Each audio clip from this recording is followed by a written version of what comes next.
AP Telangana ప్రేక్షక మహాశైలందరికీ BRK news స్వాగతం. నేను మీ పవన్ కృష్ణమూర్తి. 2024 ఇంకొద్ది గంటల్లో ఈ సంవత్సరానికి ముగింపు పలికేసి 2025లోకి మనం ఎంటర్ అయిపోతున్నాం. మరి ఈ 2024లో అసలు ఏం జరిగింది, ఏపీలో తెలంగాణలో జరిగినటువంటి రాజకీయ విన్యాసాలేంటి, మార్పులేంటి, అసలు 2024 ఎవరికి కలిసి వచ్చింది, ఎవరిని ముంచేసింది, మొత్తం అన్నీ ఓ రౌండప్ వేసుకోవాలి కదా, చూసేద్దాం. సో మొత్తానికి 2024 ఏపీని ఒక ఆట ఆడుకుంది. కొందరినైతే ఫుట్బాల్, ఇంకొందరికి మాత్రం బాస్కెట్బాల్, మరికొందరికైతే క్రికెట్ చూపిస్తే మరికొందరికి ఏకంగా రగ్బీ లెవెల్లో చితక్ కొట్టేసింది.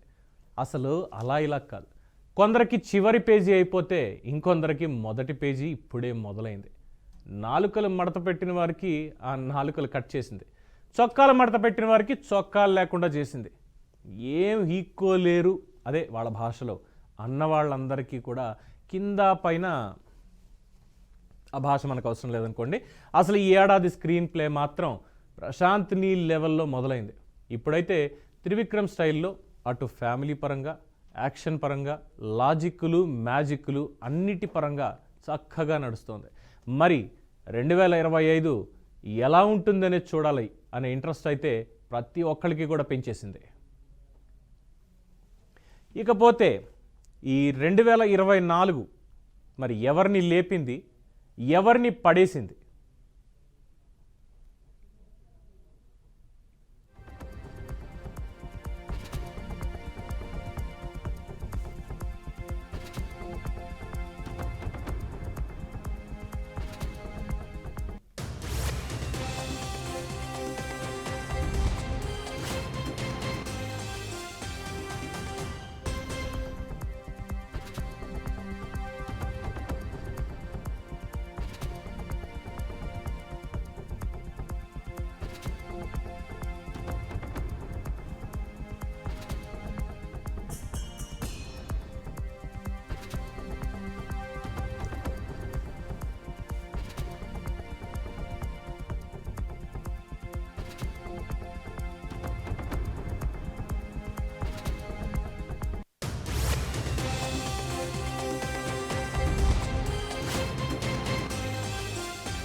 ఐదేళ్లుగా కష్టాల్లో ఉన్న చంద్రబాబు, లోకేష్లకైతే కామధేను పెరట్లోకి తనకు తానే వచ్చినట్లయింది.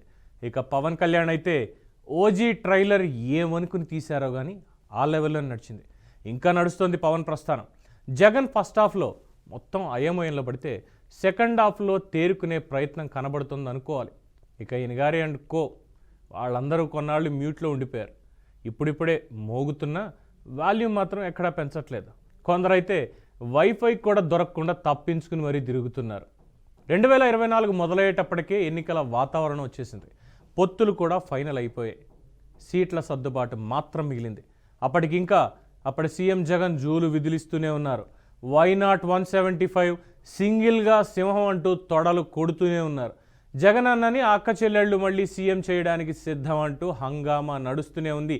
ఇంటింటికి స్టిక్కర్లు కూడా వేశారు. ఇక మళ్ళీ వచ్చేది మా జగనన్నే అని వైసీపీ నేతలు చెప్పుకుంటూనే ఉన్నారు. ఇక అదే సమయంలో టీడీపీ, జనసేన పొత్తుతో ఎర్రగదీయడం ఖాయమని ఆయా పార్టీల నేతలు చెప్పుకోవడం మొదలుపెట్టారు.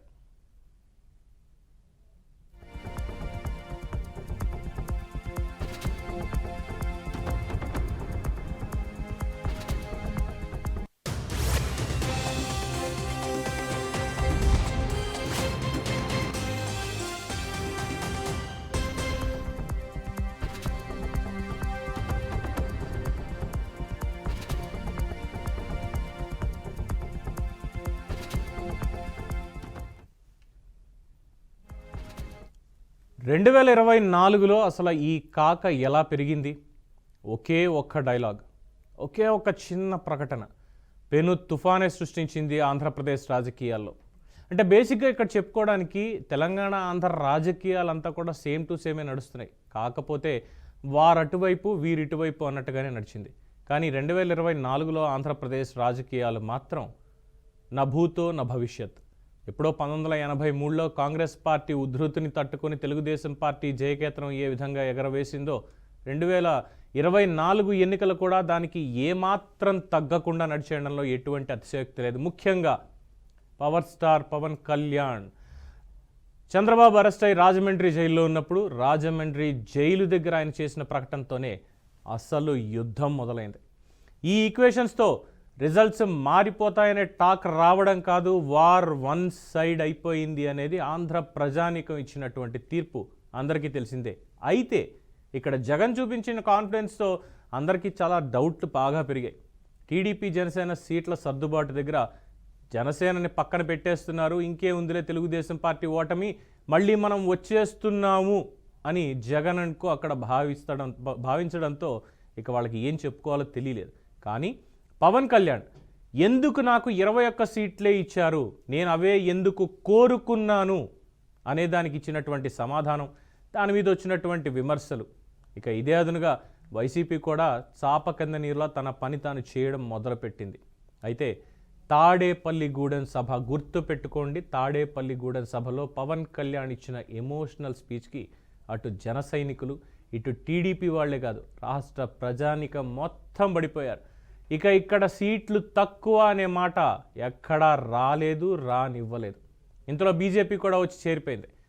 మొత్తం కథ క్లైమాక్స్కి చేరిపోయింది. మొత్తం సీట్ల సర్దుబాటు అంతా ముగిశాక జగన్లో బెరుకు, ఆయన ప్రసంగాల్లో మార్పు స్పష్టంగా కనబడింది. ఏమేమన్నారు? అంతకు ముందు వరకు దుష్ట చతుష్టయం, దత్తపుత్రుడు, టీవీ ఛానళ్ళు, కులం, అది ఇది ఇష్టం వచ్చినట్టు మాట్లాడినటువంటి జగన్మోహన్ రెడ్డి, నేను 2,70,000 కోట్ల రూపాయల ప్రజలకు నేను పంచిపెట్టాను, ఇదిగో ఈ మంచి చేస్తూ ఉంటే ఈ పెత్తందారులందరూ కూడా ఏకమవుతున్నారు, అయితే నేను ఒక్కడనే ప్రజలకున్నాను అన్నట్టుగా మొదలుపెట్టి ఇలాగైతే ఓడిపోతామేమో, నన్ను ఓడించడానికే వీళ్ళు కలిశారేమో అన్నటువంటి విషయాన్ని పబ్లిక్గానే ఒప్పేసుకున్నారు. ఆ ఒక్క పాయింట్ తోటే కాడి దించేశారనుకోవాలి. అయితే ఒక్క విషయంలో మాత్రం ఆయన చాలా సక్సెస్ అయ్యారని చెప్పడంలో ఎటువంటి అతిశయోక్తి లేదు. ఏంటంటే తానే మళ్ళీ గెలుస్తానని నమ్మడమే కాకుండా తన మనుషుల్ని, తన చుట్టూ ఉన్నటువంటి వాళ్ళని అందరినీ కూడా ఎంత గుడ్డిగా నమ్మించారంటే పోలింగ్ అయిపోయాక కూడా ఇంకేముంది, ఇదిగో 175 సీట్స్ రాసి పెట్టుకోండి, డీజేలు, బాజాలు, దండలు మొత్తం అన్నీ, ఇంకా ఎలివేషన్లు అన్నీ ఇన్ని కావు కదా ఇచ్చింది. మొత్తానికి ఆ నమ్మకాన్ని కొనసాగించడంలో జగన్మోహన్ రెడ్డి గారు చాలా సక్సెస్ అయ్యారు. అయితే 2024లో ఎన్నికల ఫలితాలే అసలైనటువంటి కీలక మలుపు. తెలుగుదేశం పార్టీ స్పష్టంగా తన బలాన్ని చూపించేసింది. ఇక పవన్ కళ్యాణ్ అయితే ఎవ్వరూ ఊహించని విధంగా 100కి 100% స్ట్రైక్ రేట్ సాధించి ప్రతి ఒక్కళ్ళకి షాక్ ఇచ్చారు. బీజేపీకి అనవసరంగా సీట్లు ఇచ్చారని అనుకున్న వాళ్ళకి కూడా షాక్ ఇచ్చే విధంగానే ఈ ఫలితాలనే వచ్చాయి. అంటే ఒక్క మాటలో చెప్పాలంటే యాంటీ జగన్మోహన్ రెడ్డి అనేది ఎంత ఉధృతంగా ఉందో అది తెలియడమే కాకుండా జగన్ అండ్ కోలో మళ్ళీ మేమే వస్తామని చేసుకున్న అబద్ధపు ప్రచారంతో బెంబేలెత్తిపోయిన యాంటీ ఓటర్లంతా పని కట్టుకుని మరీ కూటమికి ఓటేసి ఫలితాలని శాసించారు. ఎస్, ఇక రిజల్ట్స్ వచ్చిన తర్వాత అమ్మయ్య అనుకున్నారు, ఆ తర్వాత చిందులేశారు. అక్కడికంతా అయిపోయింది. ఓడలు బళ్ళైపోయాయి, బల్లకట్లయిపోయాయి, ఇంకా మాట్లాడితే ముక్క చెక్కలైపోయాయి. లౌడ్ స్పీకర్లు, ఎఫ్ఎం జాకీల్లా చెలరేగిపోయిన అప్పటి మంత్రివర్గంలో ఉన్నటువంటి రోజా, జోగి రమేష్, పేర్ని నాని, కొడాలి నాని, వల్లభనేని వంశీ, గుడివాడ అమర్నాథ్ ఇలాంటి వాళ్ళందరూ ఇప్పుడు స్పీకర్ పగిలిపోయిన ఊఫర్లలో మిగిలిపోయారు. కొందరైతే ఇంకా దబాయించాలని చూస్తూనే ఉన్నారు. ఇప్పటికీ గిల్లి కజ్జాలు పెట్టుకుని కెలకాలని కూడా కార్యక్రమాలు పెట్టుకుంటూనే ఉన్నారు. ఇంకొందరు అవును మేము తప్పే చేశాము అని భవిష్యత్తునైనా మేము మార్చుకోవాలని చెప్పి వాళ్ళ ప్లాన్లో వాళ్ళు ఉన్నారు. ఇక యాంటీ జగన్ ఓటింగ్ పుణ్యమా అని కొత్త నాయకులంతా తెర మీదకు వచ్చేశారు.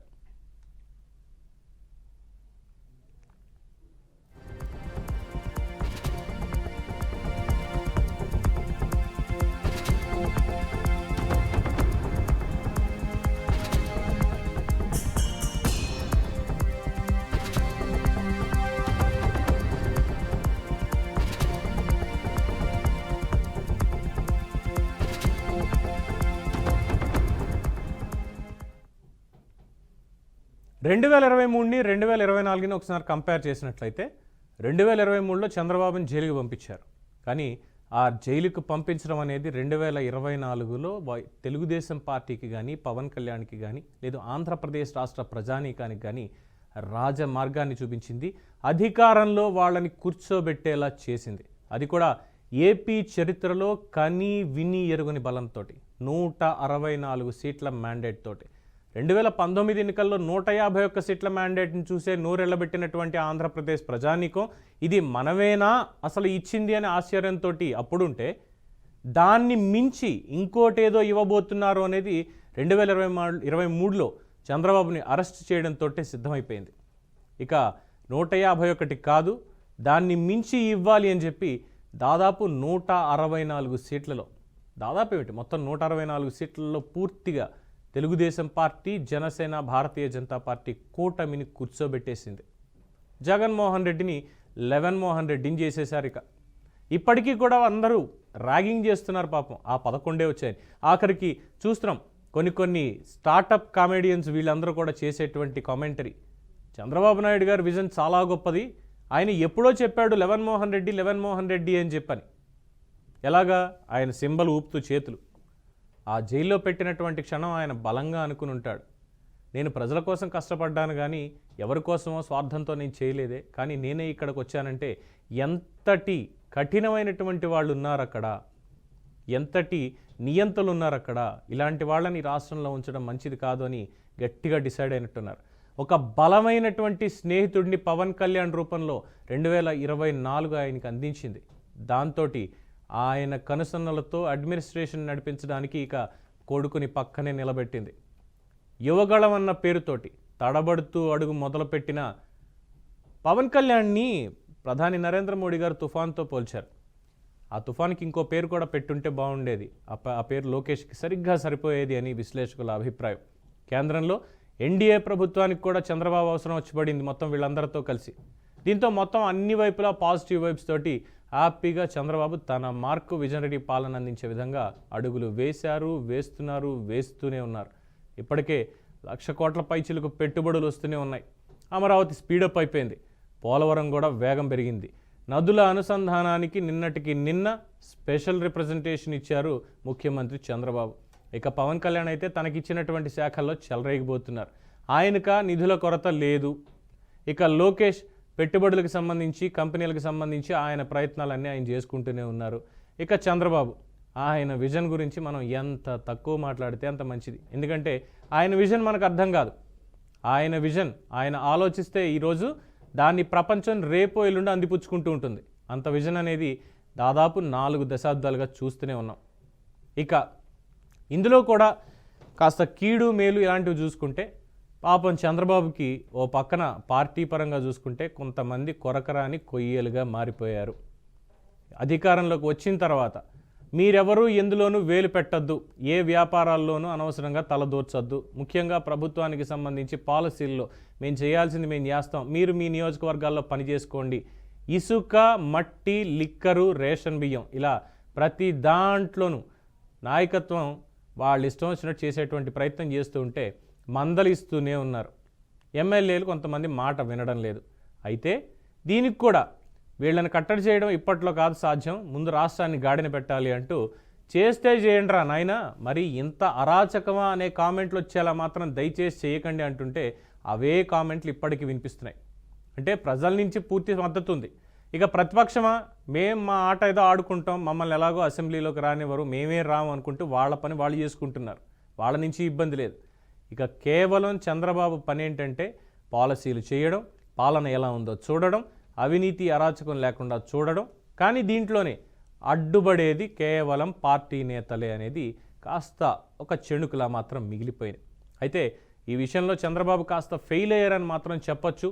పైకి వార్నింగ్లు ఇస్తున్నారు మంత్రులకి, నేను పనితీరును చూస్తున్నాను, ప్రతి ఒక్కళ్ళు లిక్కర్ సిండికేట్లుగా మారుతున్నారు, ఇసుక సిండికేట్లుగా మారుతున్నారు, ఇవన్నీ కుదరదు అని వార్నింగ్లు ఇస్తున్నా సరే అందులో ఎంత నిజాయితీ ఉంది, చంద్రబాబు హెచ్చరికల్లో ఎంత నిజాయితీ ఉందన్న ప్రశ్నలు కూడా ఈ మధ్యకాలంలో బాగా వస్తూనే ఉన్నాయి. దీంతో ఒకవైపు చాలా పాజిటివ్, కని విని ఎరుగని పాజిటివ్. ఎందుకంటే అబద్ధ ప్రచారం చేసే వాళ్ళ తాట తీస్తున్నారు పోలీసులు ఎక్కడా కూడా వదిలిపెట్టకుండా. 2014 నుంచి 19 వరకు జరిగినటువంటి తప్పుడు ప్రచారం ఈసారి జరగకూడదు, ప్రపంచ స్థాయి రాజధాని మనం నిర్మించుకోవాలి అనేటువంటి ఒక పాయింట్ని తలకెత్తుకొని మంత్రివర్గం పనిచేస్తూ ఉంటే ఇక్కడ ఈ ఎమ్మెల్యేల వ్యవహారంతో అది నెగిటివ్గా వెళ్ళేటువంటి ప్రమాదం కూడా కనిపిస్తోంది. ఇక పవన్ కళ్యాణ్కి ఏదో వేణుస్వామి జాతకం చెప్పినట్టు కాకుండా ఇంకా పెద్ద ఆయన చెప్పినట్టు గ్రహాలన్నీ ఆయన చుట్టూ కలిసికట్టుగా పనిచేసి ఆయన నీ పన్ను చేసుకో అన్నట్లుగా అనిపిస్తోందండి. ఆయన ఏం చేసినా హైలైట్ అయిపోతుంది. ఏ వ్యూహం ఫాలో అయినా సరే ఆయన్నే విజయం వరిస్తోంది. సనాతన ధర్మం అన్నా, సీజ్ ద షిప్ అన్నా, ఏం చేసినా సరే ఓహో దీంట్లో ఈ ఉన్నాయా, ఇవి బయటకు వచ్చాయా. ఇదివరకు రోజులు ఏమైనా మాట్లాడితే ట్రోల్ చేసేవాళ్ళు, ఇప్పుడు ట్రోల్ చేయడానికి ఏం లేకుండా పోయింది వాళ్ళకి. అయినా సరే ఏదో చేద్దామని ఒక శాడిజాన్ని ప్రదర్శిస్తున్నారు ప్రత్యర్థులు. ఒకప్పుడు చాలా రివర్స్లో ఉండింది ఇదంతా, ఇప్పుడు మాత్రం ఆ రివర్స్ కాస్త స్వింగ్లోకి వెళ్ళిపోయింది. పొత్తు కుదురుకున్నప్పుడు ఎన్ని విమర్శలు వచ్చినా ఏం చేసినా అవే తర్వాత పూలదండలు, అనేక సన్మానాలు అయిపోయాయి. ఆయన ఏ నిర్ణయం తీసుకున్నా పవన్ సక్సెస్ అయ్యాడు, నన్ను సక్సెస్ అయ్యేలా చేస్తున్నాడు అంటూ పక్కన చంద్రబాబు చెప్తుంటే, చంద్రబాబు గారి నాయకత్వంలో నేను పని చేయడానికి గర్వపడుతున్నాను, ఆయన విజనరీ నాయకత్వం రాష్ట్రానికి 10 ఏళ్ల పాటు ఖచ్చితంగా కావాలి, ఆయన దగ్గర నుంచి నేర్చుకొని నన్ను నేను ఇంకొక సరికొత్త నాయకుడిగా తీర్చిదిద్దుకుంటానంటూ పవన్ కళ్యాణ్ కూడా చెప్తున్నాడు. వాళ్ళిద్దరూ హ్యాపీగా పనిచేసుకుంటున్నారు. మధ్యలోనే సందట్లో సడేమియా అన్నట్టుగా ఇందాక తెలుగుదేశం పార్టీలో కాస్త ఎమ్మెల్యేల పనితీరు ఎలా ఉందనుకున్నట్టే జనసేనలో కూడా అక్కడక్కడ చిలక్కొట్టులు కనిపిస్తూనే ఉన్నాయి. ఇది నేననే మాట కాదు, రివ్యూ చెప్తున్నటువంటి మాట. సో మొత్తానికి పవన్ కళ్యాణ్ అయితే 100కి 100% సక్సెస్ రేట్ తోటి కూటమిలో కీలక పాత్ర పోషిస్తున్నాడు. డిప్యూటీ సీఎం అనేది కేవలం అలంకారమే అన్నటువంటి వాళ్ళందరికీ కూడా ఆయన పనితీరుతో చెప్పు తెగేలా సమాధానాలు చెప్తున్నారు, సూటిగానే మాట్లాడుతున్నారు. అట్ ద సేమ్ టైం చాలా బ్యాలెన్స్గా, అనవసరంగా వాళ్ళ భాషని మనం మెయింటైన్ చేయాల్సినటువంటి అవసరం లేదు అంటూ తన స్టైల్లోనే ముందుకెళ్తున్నారు. 2024లో విజయాలు, అభినందనలు కూడా పవన్ కళ్యాణ్ అందుకుంటూనే ఉంటారు అని కూడా చెప్తున్నారు. లా అండ్ ఆర్డర్ మీద బహిరంగ ఆయన ప్రశ్నించిన, రేషన్ మాఫియాని సినిమా స్టైల్లోనే ఇందాక చెప్పినట్టు సీజ్ ద షిప్ అన్న అది ఆయనకే చెల్లింది.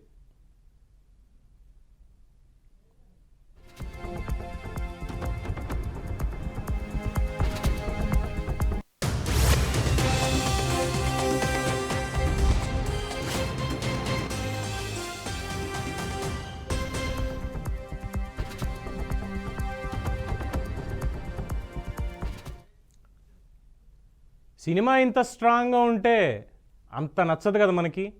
అందులోనూ ఆంధ్రులు సినిమా పిచ్చోళ్ళు అంటూ ఉంటారు కదా. అంటే మామూలుగా చెప్పుకోవాలంటే విలన్ బలంగా ఉంటేనే హీరో స్ట్రాంగ్గా ఎలివేట్ అవుతాడు. ఎగ్జాంపుల్ స్టార్టింగ్లో చెప్పుకున్నట్టు ప్రశాంత్ నీల్ లాంటి మేకింగ్, అంటే సలారను లేదంటే అంతకుముందు చూసినటువంటి సినిమాలను వాటిలాగా విలన్ చాలా బలంగా ఉంటాడు, హీరో కూడా అదే రకంగా ఉంటాడు. కానీ విలన్ బలం ఏంటనేది ముందు నుంచి చూస్తూనే ఉంటాం. వాడిని కొట్టాలంటే హీరో ఏ లెవెల్లో ఉండాలి అనేది. సో ఇక్కడ విలన్గా మిగిలిపోయింది మాత్రం జగన్ లాంటి పవర్ఫుల్ మనిషి. సో ఆయన సవాల్ చేసినప్పుడు పవన్ కళ్యాణ్ ఎంత హీరోలా అంటే ఒకసారి వెనక్కి వెళ్ళి బాహుబలి ఇమేజ్ వేసుకోండి, అలాగే కనబడ్డాడు. అలాగే సవాల్ చేసినట్లే ఓడించిన తర్వాత హీరోనే, మీరన్నట్టు నేనేదో దత్తపుత్రున్నో ప్యాకేజ్ స్టార్నో కాదు, నేను ప్రజల మనిషిని అని ఖచ్చితంగా నిరూపించుకున్నాడు. కానీ అధికారంలోకి రావడం, అటు జగన్మోహన్ రెడ్డి కూడా పూర్తిగా వీక్ అయిపోవడంతో పవన్కి అంతకు ముందున్న హైప్ కాస్త లేకుండా పోయిందేమో అన్నటువంటి అనుమానాలు ఉన్నాయి. అందుకే ఈ హడావుడి పర్యటనలు పెట్టుకుంటున్నప్పటికీ కూడా ఒక పక్కన పనితీరు, పరిపాలన ఏ విధంగా ఉండాలి, ఆయన మొత్తం శాఖలకి సంబంధించి ఏ రకమైనటువంటి పనితీరు కనబరచాలి అన్న దాని మీద క్లారిటీగా వెళ్తూనే, ఇంకో పక్కన సినిమాలు కాస్త వాయిదా పడడంతో ఎలివేషన్ మాత్రం తగ్గిందనే చెప్తున్నారు. కానీ లా అండ్ ఆర్డర్ విషయంలో, రేషన్ మాఫియా విషయంలో ఈ 2 ఎపిసోడ్లు మాత్రం ఒక బ్లాక్ బస్టర్ ఎపిసోడ్ లాగా పవన్ కళ్యాణ్కి ఎలివేషన్ ఇచ్చేశాయి. రాజకీయ నాయకుడైనా, డిప్యూటీ సీఎం అయినా, అధికారంలో ఉన్నవాడైనా సరే ప్రజల ఆదరణ పొందడం అనేదే పవన్ స్పెషాలిటీ. వాస్తవానికి జనసేన ఎమ్మెల్యేలు కూడా కొందరు అవినీతికి పాల్పడుతున్నారనే ఆరోపణలు వస్తూనే ఉంటాయి. ఇవి పవన్ కళ్యాణ్కి నెగిటివ్ అవ్వాలి. తెలుగుదేశం పార్టీలో చంద్రబాబు నాయుడు ఏ విధంగా అయితే మంత్రులకు వార్నింగ్ ఇస్తున్నారో, ఎమ్మెల్యేలకు వార్నింగ్ ఇస్తున్నారో, ఆ విధంగానే వీళ్ళని కూడా పిలిచి వార్నింగ్ ఇచ్చేటువంటి కార్యక్రమం చేయాలని ఆయన అనుకున్నప్పటికీ కూడా ఈ వార్తలు రాగానే అవి కూడా ఎలివేషన్ ఇచ్చేస్తున్నాయి. ఇదిగో పవన్ కళ్యాణ్ టైంలో కూడా ఆయన కూడా ఇలాగే ఉన్నారు, ఆయన మనుషులు ఇలాగే ఉన్నారు అన్నటువంటిది వచ్చినప్పుడల్లా ఎక్కడికక్కడ ఆయన తాట తీయాల్సిన చోట తీస్తున్నాడు. ప్రతి ఒక్కళ్ళు సైలెంట్ అవుతున్నారు. దీనికి తోడు అటు జనసేన ఎమ్మెల్యేలైనా సరే, బీజేపీ ఎమ్మెల్యేలైనా సరే, ఇది కూటమి అని గుర్తుపెట్టుకోండి. నేను కూటమికి ముఖ్యమంత్రిని, పవన్ కళ్యాణ్ కూటమికి ఉప ముఖ్యమంత్రి, పార్టీలకు మేము నాయకులం కాదు ఇప్పుడు అని ఎవరి పనితీరైనా సరే బాగుంది అంటే బాగుంది, లేదు అంటే లేదు అంటూ ఎవరిని స్పేర్ చేయట్లేదు. ప్రతి ఒక్కరికి మీరు ఫస్ట్ టైం ఎమ్మెల్యేలు అయ్యారు, ఫస్ట్ టైం మినిస్టర్లు అయ్యారు, మీకు లక్కల కలిసి వచ్చింది, ప్రజలు ఇచ్చినటువంటి తీర్పు బాధ్యత అలా ఉంది, మీరు దాన్ని పూర్తి స్థాయిలో నెరవేర్చేలాగా నిస్వార్థంగా పనిచేయాలి అంటూ ఎక్కడికక్కడ క్లాస్ పీకుతూనే చక్కటి వాళ్ళకి ఎక్స్పీరియన్స్ వచ్చేలా కూడా చేస్తున్నారు పవన్ కళ్యాణ్, చంద్రబాబు నాయుడు గారు కూడా. సో మొత్తానికి ఎంత నెగిటివ్ అవుతుంది అనుకుంటే అంతకు మించి పాజిటివ్గానే వెళ్లాల్సి వస్తుంది. అయితే కొన్ని విషయాల్లో మాత్రం ఖచ్చితంగా కూటమి ప్రభుత్వం కాస్త ఫెయిల్ అయిందని చెప్పుకోవచ్చు 2024లో. ఇక యువ నాయకుడు, తెలుగుదేశం భావి సారథి అని పిలువబడుతున్నటువంటి నారా లోకేష్ అయితే చాలా విచిత్రంగా ఎలివేట్ అయిపోతున్నారు. ఆయన తెరపైన కనిపించే హీరోలు అటు చంద్రబాబు నాయుడు, ఇటు పవన్ కళ్యాణ్, కానీ తెర వెనకాల హీరో మాత్రం ఖచ్చితంగా నారా లోకేషే హీరో అని చెప్పుకోక తప్పదు. ఇక 2024లో చూసుకుంటే అలాంటి పవర్సే ఇప్పుడు లోకేష్ చేతికి అందాయి. అంటే 2014-19 మధ్యలో 2 ఏళ్ల పాటు మంత్రిగా పనిచేసిన పంచాయతీరాజ్కి, ఐటీ శాఖకి ఆ రోజు ఉన్నటువంటి ఎలివేషన్ మాత్రం చాలా డిఫరెంట్ అనుకోవాలి. కానీ ఇప్పుడు యువగళం తర్వాత అంటే చెప్పుకోవాలంటే చాలా క్లియర్గా ఒక మాట చెప్పొచ్చు. తండ్రిని అరెస్ట్ చేసినప్పుడు ఉన్నటువంటి లోకేష్ చాలా బేలగా కనిపించి, అయ్యో ఇప్పుడు ఏం చేయాలి, యువగళాన్ని వాయిదా వేసేసాం, ప్రజల్లో తిరుగుతున్నప్పటికీ ఏదో వెలితి కనిపిస్తోంది, ఇప్పుడేమో చూస్తే నాన్న అరెస్ట్ అయిపోయారు, ఇప్పుడు ఏం చేయాలి అని బేలగా కనిపించినటువంటి లోకేష్కి, ఇప్పుడు కనిపిస్తున్నటువంటి లోకేష్కి నారావారిపల్లి వాళ్ళు అయితే చెప్తున్నారు 40 ఏళ్ల క్రితం చంద్రబాబుని చూసినట్టే ఉంది అని. ఆ తండ్రికి ఆ మాత్రం గర్వం వస్తుంది కదా ఇంకా. సో ఇప్పుడు ఇక 2024లో ఆ పవర్స్ లోకేష్ చేతికి అందాయి అనేదానికంటే నేను అంది పుచ్చుకున్నా, నేను గెలుస్తాను అని చెప్పాను, గెలిచాను, నేను సాధిస్తాను అనుకున్నాను, సాధించాను, ఈ అధికారం నాకు నేనై తెచ్చుకున్నది, ఎవరో నాకు ఇచ్చింది కాదు, ఎవరో అన్నట్టుగా వారసత్వంగా వచ్చింది కాదు, ఇది నేను ప్రజల మధ్యలో తిరిగి ప్రజలతో ఉండి సాధించింది అని చెప్పి చాలా స్పష్టంగా చెప్తున్నాడు ఆయన. ప్రజలు కూడా అదే అంటున్నారు. ఇక అనధికారికంగా వినబడుతున్నటువంటి మాట ఒకటైతే ఉంది, చీమ చిట్టుక్కుమన్నా సరే అది లోకేష్కి తెలిసి జరగాల్సిందే. సో అంతలాగా అడ్మినిస్ట్రేషన్ మీద కావచ్చు, పార్టీ మీద కావచ్చు, మొత్తం పట్టు పెంచేసుకున్నారు లోకేష్. విమర్శలు, ఆరోపణలు ఇవన్నీ ఎన్నుండనివ్వండి. గతంలో ఏమేమన్నారు, పప్పు అన్నారు, తుప్పు అన్నారు, మాటలు మాట్లాడమే రాదు, తెలుగు అసలే రాదన్నారు, అన్నింటినీ ఒక్క దెబ్బతోటి క్లియర్ చేశాడు లోకేష్. ప్రస్తుతం చాలా అంటే చాలా పవర్ఫుల్ రోల్ పోషిస్తున్నాడు. ఇంకా మాట్లాడితే చంద్రబాబు, పవన్ కళ్యాణ్ కంటే కూడా ఎక్కువ పవర్స్ లోకేష్కే ఉన్నాయి అన్న దాని మీద చాలామందికి డౌట్ అనేది లేకుండా పోయింది. ఇక ఎందుకు ఇది వచ్చింది ఈ అభిప్రాయం అంటే, మంత్రివర్గ కూర్పుని ఒక్కసారి పరిశీలించాల్సి వస్తుంది. మంత్రివర్గ కూర్పులోనే తనదైనటువంటి మార్కుని నారా లోకేష్ చూపించాడు. పార్టీ అధ్యక్షుడిగా పల్లా శ్రీనివాసరావుని పెట్టి అక్కడా పట్టు నిరూపించుకున్నాడు. ఇప్పుడు తెలుగుదేశం పార్టీ నేతలైనా సరే, టీడీపీ మంత్రులైనా, ఎమ్మెల్యేలని ఎవరైనా సరే లోకేష్ టీం అని మాత్రమే చెప్పాలి. చంద్రబాబు గారి టీం అనేది రిటైర్ అయిపోయిన టీం అనుకుంటే ఇప్పుడు నడుస్తున్నది మొత్తం అంతా లోకేష్ టీమే, ఇదంతా ఆలోచన లోకేష్దే, ఇంకెవరిది కాదు అనేది మాత్రం చాలా స్పష్టం అవుతుంది. ఇక 2019 తర్వాత అధికారం కోల్పోయాక లోకేష్కి నాయకుడిగా ఎదగడానికి ప్రతిపక్ష పాత్రలో మంచి అవకాశం వచ్చింది. అది కొంతవరకు పనిచేసింది. పాదయాత్ర స్పీడ్ అందుకున్న టైంలో ఇందాక అనుకున్నట్టుగా చంద్రబాబు అరెస్ట్తో బ్రేక్ పడడం, బేలగా మిగిలిపోవడం, ఢిల్లీలోనే కూర్చుని లాయర్లతోటి మంతనాలు చేస్తూ ఉండడం, వీటితో లోకేష్ కలవరపడ్డాడు అని చాలామంది చెప్పారు. కానీ లేదు, నివురుగప్పిన నిప్పులాగా నేను ఎలా ఎదగాలనుకుంటున్నానో, నాకు కాలం కూడా అలా కలిసి వచ్చిందేమో అని అన్యాపదేశంగా తన స్నేహితుల దగ్గర కూడా అన్నట్టు ఎక్కడో విన్నాం. ఎందుకంటే చంద్రబాబు నాయుడు గారు అరెస్ట్ అక్రమంగా జరిగినప్పటికీ, సెక్షన్లు ఇవన్నీ వాళ్ళు ఇష్టం వచ్చినట్టు పెట్టినప్పటికీ, కోర్టు దగ్గర ఏం చేసినా ఎలా చేసినా మొత్తానికి 53 రోజుల పాటు పాపం ఆయన బయటికి తీసుకురాలేకపోయారు. కానీ లీడర్గా పార్టీని లీడ్ చేయలేకపోయాడు అనేటువంటి మాట ఎందరన్నా అన్నింటినీ కూడా ఒక్క దెబ్బతోటి మొత్తం బద్దలు కొట్టేసి, లేదు నా తండ్రిని ఎలా తెచ్చుకోవాలో నాకు తెలుసు, నా పార్టీని ఎలా నడిపించుకోవాలో నాకు తెలుసు, నా కేడర్కి ధైర్యం ఎలా ఇవ్వాలో నాకు తెలుసు అన్న ఆ టైంలో పవన్ కళ్యాణ్ యాడ్ అయ్యాడు. అగ్నికి ఆజ్యం పోసినట్టు, లేదంటే వాయువు తోడైనట్టు. ఇంకా ఇద్దరు చెలరేగిపోయారు. రాష్ట్రం మొత్తం ఎడా పెడా తిరిగారు. ఢిల్లీలో ఒక పక్కన కార్యక్రమాలు చేస్తూనే మరొక పక్క చంద్రబాబు నాయుడు అరెస్టుకు సంబంధించి బెయిల్ తీసుకురావడం కానీ, ఆయన బయటికి తీసుకురావడం కానీ, లోకేష్ ఎంతలా పనిచేశాడో బీజేపీ పెద్దలతోటి పవన్ కళ్యాణ్ కూడా అలాగే పనిచేశారు. సో మొత్తానికి చంద్రబాబు బయటికి వచ్చారు. లోకేష్ పాత్రను ఎక్కడ పవన్ కళ్యాణ్ హైజాక్ చేసేశాడు, ఇంకేముంది అనుకున్న వాళ్ళందరికీ ఎన్నికల్లో గెలిచిన తర్వాత, అధికారంలోకి వచ్చిన తర్వాత అర్థమైంది ఏంటంటే అసలు పవన్ కళ్యాణ్ చంద్రబాబు కాదు, లోకేష్ మొత్తం అన్ని కూడా హైజాక్ చేసేసాడని చెప్పుకుంటున్నారు.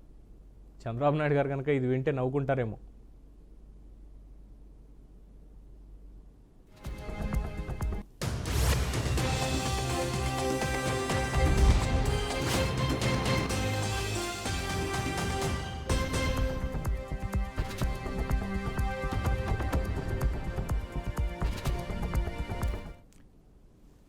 ఇక తెలుగుదేశం పార్టీలో గంట అయ్యన్న వీళ్ళకి కాస్త బ్రేక్ పడితే, రఘురామకృష్ణరాజు గారికి మాత్రం అసలు అసెంబ్లీ టికెట్ దగ్గర నుంచి డిప్యూటీ స్పీకర్ పదవి దాకా పళ్ళెంలో పెట్టి ఇచ్చినట్టయింది. ఇక వంగల్పూడి అయితే జాక్పాట్, హోంమంత్రి అవడమే కాక ఉద్దండులున్న విశాఖను ఏలుతున్నారని చెప్పుకోవచ్చు. ఇక జనసేనలో నెంబర్ 2గా ఉన్న నాదెండ్లకి కూటమి ప్రభుత్వం కలిసి వచ్చింది. ఇక కందుల దుర్గేష్ కూడా అంతే. ఇక బీజేపీలో సత్యకుమార్ది లాటరీ అని చెప్పుకోవచ్చు. వీళ్ళందరిది ఇలా ఉంటే పాపం వైసీపీలో ఉన్న వాళ్ళందరిది మాత్రం అంతా రివర్స్ అయిపోయిందని చెప్పుకోవాలి. ఇక 2024 అయితే ఇంకోటి కూడా నిరూపించేసింది, అదే డబ్బుకి అధికారం దాసోహం అని.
ఇక వైసీపీ హయాంలో అవినీతి అక్రమాలు జరిగాయని చెప్పినటువంటి వాళ్ళు నేడు చాలా చక్కగా డబ్బులు అందుకుని అలాంటి వారికే పదవులన్నీ అందించేస్తున్నారనే ఆరోపణలు చాలా గట్టిగా ఉన్నాయి. డబ్బు కొడితే చాలు కేసు లేకుండా చేసుకోవచ్చు, ఒకవేళ కేసుందా అరెస్ట్ కాకుండా చూసుకోవచ్చు. ఈ రెండూ ఆపలేకపోయినా కోర్టుకు వెళ్ళి హ్యాపీగా బెయిల్ తెచ్చుకోవచ్చు. అసలు ఇక్కడ పరారీ అనేది కామన్ అయిపోయింది. పోలీసులకు వాళ్ళు దొరికారా దొరకరా, దొరికినా సరే క్యాష్ కొడతారా అర్థం కానటువంటి పరిస్థితి ఏర్పడింది. ఇక వైసీపీ నేతల మీద పెట్టిన కేసులు అసలు సరిగ్గా నడపలేకపోతున్నారన్న విమర్శలు, కూటమి ప్రభుత్వం గట్టిగా పనిచేయట్లేదు అన్న ప్రకటనలు కూడా వస్తున్నాయి. ఇక అధికార యంత్రాంగం ఇంకా వైసీపీ గ్రిప్లోనే ఉందని కామెంట్ చేస్తున్నారు, కానీ ఎవరి గ్రిప్పు కాదు మనీ గ్రిప్లోనే ఉంది అని చెప్పుకోవాల్సి వస్తుంది. దీన్ని మార్చలేకపోవడం అటు చంద్రబాబుకి కానీ పవన్ కళ్యాణ్కి కానీ ఒక ఘోరమైనటువంటి ఫెయిల్యూర్. అయితే ఇక్కడ లోకేష్ రెడ్ బుక్ గురించి కూడా చెప్పొచ్చు. అంటే కాస్త కామెడీగా అనిపించిన, యువగళంలో రెడ్ బుక్లో ప్రతి ఒక్కళ్ళ పేర్లు రాస్తున్నాం, ఎవరైతే అన్యాయంగా కేసులు పెట్టారో, ఎవరైతే అక్రమంగా తెలుగుదేశం జనసేన బీజేపీ కార్యకర్తల్ని ఇబ్బందుల పాలు చేశారో వాళ్ళందరినీ కూడా న్యాయపరంగా చట్టపరంగా శిక్షిస్తామని మొదటి నుంచి కూడా బాగా ఎలివేషన్ ఇచ్చి మొత్తం వరల్డ్ వైడ్గా రెడ్ బుక్ అంటే అదిగో నారా లోకేష్ తీసుకొచ్చినటువంటిదే అనేటువంటి ఒక హైప్ని చాలా గట్టిగా ఇచ్చారు. కానీ 164 మ్యాండేట్ తోటి చక్కగా అధికారంలోకి వచ్చిన దగ్గర నుంచి ఈ రోజు దాకా రెడ్ బుక్లో ఎవరి పేర్లున్నాయో ఏంటో ఎవరికి తెలియకపోయినప్పటికీ అసలు ఆ పుస్తకం అనేది ఉందా లేదంటే లాకర్లో పెట్టొచ్చాడా అనేటువంటి సెటైర్లు కూడా గట్టిగా వినిపిస్తున్నాయి. అయితే రెడ్ బుక్ కవర్ పేజీ మాత్రమే రెడ్ కలరు, లోపలంతా క్లీన్ చిట్టే, అంటే తెల్ల కాగితాలే. అలాగే ఉంది పరిస్థితి. ఇప్పుడు జరుగుతున్నటువంటిది కూడా ఎంతమంది అరెస్టులు జరుగుతున్నాయి, ఎంతమందికి బెయిళ్ళు వస్తున్నాయి, సోషల్ మీడియాలో జరిగినటువంటి ఆ వ్యక్తిత్వ హననం మాట ఏమిటి, వీటికి సంబంధించి ఎవరేం చెప్పారు, ఇవన్నీ కూడా కేవలం చెప్పుకోవడానికి తప్పించి చేసిందేమీ లేదని అంటున్నారు. అలాగా రెడ్ బుక్ అంత పవర్ఫుల్ కాదు, తెల్ల జెండా ఎగరేసినట్టుగానే ఉంది అని చెప్తున్నారు. ఇక వైసీపీ పరిస్థితి అయితే ఎంత గందరగోళంగా తయారైందంటే అసలు పార్టీ అనేది ఉందా, ఏదో అనగానే నాకు అన్నట్టుగా జగన్మోహన్ రెడ్డి ప్రవర్తిస్తున్నారు, సొంత పార్టీ నేతలు విమర్శిస్తున్నారు. ఏదైనా సరే ఏమన్నా ఒక పోరాటమా, నేను వస్తున్నా, లేదా అక్కడేదో జరుగుతోంది నేనున్నా, ఇక్కడేదో అయింది నేను వెళ్ళొస్తా, ఇంతే తప్ప క్యాడర్లో బలం నింపాలని కానీ ఇంకోటి కానీ ఏం లేదు. ఇక జమిలీ ఎన్నికల ప్రకటన ఇంకేముంది, 2027లో జమిలీ ఎన్నికలు వచ్చేస్తేనే మళ్ళీ మనమే వచ్చేది. కూటమి ప్రభుత్వం 6 నెలల్లోనే పూర్తిగా కూలిపోయింది. హామీలేవి అమలు కావడం లేదు. అఫ్కోర్స్ వాళ్ళు ఒక్కొక్కటిగా చేస్తున్నా, ఇంకా కొన్నిటిల్లో స్తబ్దత ఉన్నా, పూర్తిగా క్లారిటీ రాకపోయినా, ప్రజల్లో వ్యతిరేకత రాకుండా ప్రవర్తించుకుంటూ ముందుకు వెళ్తున్నా. కేవలం 2 విషయాల్లో ఉంది. ఇసుక విషయంలో, లిక్కర్ విషయంలో కాస్త వ్యతిరేకత గట్టిగానే కనబడుతున్నప్పటికీ మిగతా వాటిల్లో ఎక్కడా వ్యతిరేకత లేదు. 1వ తారీఖు పెన్షన్లు వస్తున్నాయి, 1వ తారీఖు జీతాలు వెళ్తున్నాయి, 1వ తారీఖు పథకాలు అమలవుతున్నాయి, అన్నీ జరుగుతూనే ఉన్నాయి. కానీ మనకల్లా వినబడనేది ఒకటే మాట, బటన్ నొక్కడం. ఇది పట్టుకున్నాడు జగన్మోహన్ రెడ్డి గారు. అదిగో నేను బటన్ నొక్కాను, వీళ్ళు బటన్లు నొక్కట్లేదు. సో ఇక్కడ ప్రజల్లో వ్యతిరేకత ఉన్నప్పుడు విమర్శిస్తే అవి పేలుతాయి. కానీ ఇప్పుడు అసలు మనం జనంలోనే లేము, మనం మాట్లాడితే ఏదో ప్యాలెస్లో కూర్చుంటున్నాం, మనం ఖాళీగా ఉన్నాం అన్నప్పుడు మనం ఎగిరెగిరి పడుతున్నాం అంటే అది కామెడీ కాకుండా పోదా. అందుకే మొన్న కామెడీ షోలో కూడా సోదరుడేవాడు అన్నాడు ఏంటంటే, తెలంగాణలో ఎన్నికలైతే ఏపీలో పవర్ కట్ అయింది, 151 స్పీడ్లో తిరిగే ఫ్యాన్ కూడా 11కి పరిమితం అయింది అని. ఇప్పుడు అదే జరుగుతోంది. అందుకే వైసీపీలో ఉన్నటువంటి నేతలంతా జగన్మోహన్ రెడ్డి ప్రెజరు, ఆయన ఆదేశాలు తట్టుకోలేక పార్టీలను మార్చేస్తున్నారు. పదవుల్లో ఉన్నప్పటికీ కూడా ఎంపీ, ఎమ్మెల్యే, ఎమ్మెల్సీ, అఫ్కోర్స్ ఎమ్మెల్యేలు ఇంకా చేయలేదనుకోండి, ఎమ్మెల్సీలు కూడా పదవి నుంచి దిగిపోతున్నారు, మాకు అవసరం లేదని. అయితే ఇక్కడ కూటమి పార్టీ రాజకీయం చేస్తోంది. చాలా వ్యూహాత్మకంగా వాళ్ళందరినీ అటు జనసేనలోకి పంపించేస్తున్నారు. కృష్ణా జిల్లా నుంచి సామినేని ఉదయభాను, ఒంగోలు నుంచి బాలినేని అయితే ఇంకా జగన్మోహన్ రెడ్డి చుట్టం కూడా. ఇలాగా ప్రతి ఒక్కళ్ళు జనసేనలోకి వెళ్ళిపోయారు. 2 ఎంపీలు మాత్రం టీడీపీలోకి వెళ్ళారు. ఇక వైసీపీ ఖాళీ చేయాలన్న ప్లాన్లో టీడీపీ, జనసేన ఉన్నట్టయితే కనబడుతోంది. కానీ వీళ్ళు చక్కగా లేకపోతే మాత్రం మళ్ళీ వైసీపీ లేచినా కూడా ఆశ్చర్యపోక్కర్లేదు. ఇది ఇప్పటి వరకు ఉన్నటువంటి రిపోర్ట్. దీనికి మనం కంక్లూజన్ చూసుకుంటే ఈ విధంగా పెద్దలు చెప్పినట్టుగా ప్రజలు ఇచ్చినటువంటి తీర్పు పరంగా 2024 ఏఐ వాడి మారి మల్టిపుల్ కలర్స్ చూపించేసింది. పండుగాడి దెబ్బ కన్నా చాలా గట్టిగా, చాలా అంటే చాలా గట్టిగా ఉండడంతో ప్రతి ఒక్కరికి దిమ్మ తిరిగి అన్ని కలర్స్ కనబడిపోతున్నాయి. మరిక 2025 ఏం చేస్తుందంటారు? నేనైతే వేచి చూస్తున్నా, మీలాగే మీరే చెప్పాలి.